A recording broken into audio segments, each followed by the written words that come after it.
بسم اللہ الرحمن الرحیم الحمد للہ رب العالمین اللہم صلی علی محمد وعلی آل محمد وبارک وسلم۔ لرن اسلام ٹوڈے چینل کے معزز سامعین کرام، السلام علیکم۔ پیارے دوستو، یہ وظیفہ کامیابی کا ہے اور مشکلات میں آسانی پیدا کرنے کا یہ عمل ہے، حاجتوں کے پورا ہونے کا یہ عمل ہے۔ یہ وظیفہ اللہ پاک کے دو بابرکت ناموں پر مشتمل ہے۔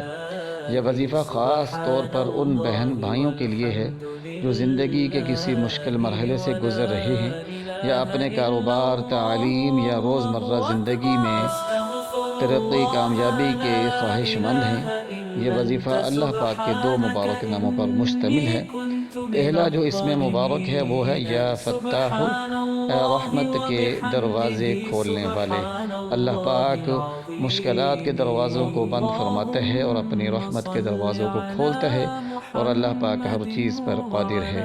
یا علیم، اس کا مطلب ہے سب کچھ جاننے والا۔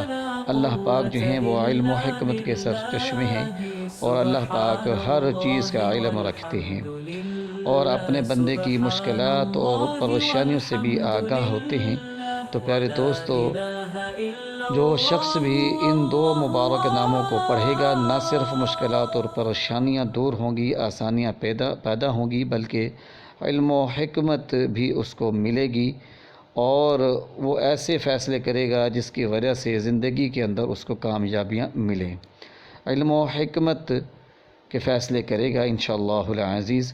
یہ وظیفہ آپ کسی بھی فرض نماز کے بعد کر سکتی ہیں۔ خاص طور پر اس وظیفے کو مغرب یا عشاء کی نماز کے بعد کرنے کی کوشش کریں۔ نماز کے بعد 100 مرتبہ آپ نے یا فتاح یا علیم کو دل کی گہرائیوں سے پڑھنا ہے، رو رو کر، گڑ گڑا کر، خلوص دل کے ساتھ پڑھنا ہے۔ اپنی حاجت کو ذہن میں رکھیں، اپنی جائز خواہش کو، جائز مقصد کو دل میں رکھیں، اور مکمل بھروسے اور یقین کے ساتھ ان بابرکت نام کو جو ہے اپنی زبان سے ادا کریں، اور اول آخر و 3 مرتبہ درود پاک پڑھیں، کیونکہ درود پاک جو ہے وہ برکت کا ذریعہ ہے اور دعا کی قبولیت کا ذریعہ ہے۔ جو شخص درود پاک پڑھتا ہے، اللہ پاک اس کی دعاؤں کو قبول و منظور فرماتا ہے۔